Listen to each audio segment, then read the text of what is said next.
Friends, I am your Nivedita. So ఈరోజైతే brush pens ఒక drawing చేద్దామంటే బ్రష్ పెన్స్ ఒక మంచిగా డ్రాయింగ్ ఐడియా వచ్చిందనమాట. సో దానికన్నా ముందు ఈ బ్రష్ పెన్స్ గురించి చెప్తాను. ఇది వచ్చేసి మెటాలిక్ థిన్ ట్యూబ్తో వస్తుంది అనమాట. పైన స్కెచింగ్ ఆర్టిస్ట్ వరకు చాలా యూజ్ అవుతుంది. సో ఇప్పుడు మీకు చూపిస్తా ఎలా వస్తుందో. స్మూత్ అండ్ సిల్కీ వస్తుంది. పెయింటింగ్ ఇప్పుడు ఎలా ఇస్తే చాలా బాగుంది కదా. ఇది స్కెచింగ్ ఆర్టిస్ట్ వరకు సూపర్ యూజ్ అవుతుంది. ఇది వచ్చేసి డ్రాయింగ్స్ వేసాను ఇంకా బ్రష్ పెన్స్ పైన. సో దాని తర్వాత ఇక్కడ చక్రాలు పేస్టల్ కలర్స్తో వేసాను అనమాట. సో నెక్స్ట్ ఇది వచ్చేసి ఇండియా సంబంధించిన ఒక థీమ్తో డ్రాయింగ్ వేసాను.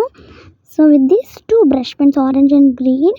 అండ్ దీనిపైన కూడా ఇంకో కొన్ని డ్రాయింగ్ వేసాను. ఇది వచ్చేసి smiley and bamboo sticks and small flower. ఇప్పుడు మీకు చూపిస్తాను ఎలా ఉంటుందో. ఇప్పుడు మీకు పేస్ట్ చేస్తే ఇన్ 3, 2, 1. సో ఇలా ఉంటుంది అనమాట. పేస్ట్ చేస్తే మీకు నచ్చితే లైక్ చేయండి. Thanks for watching.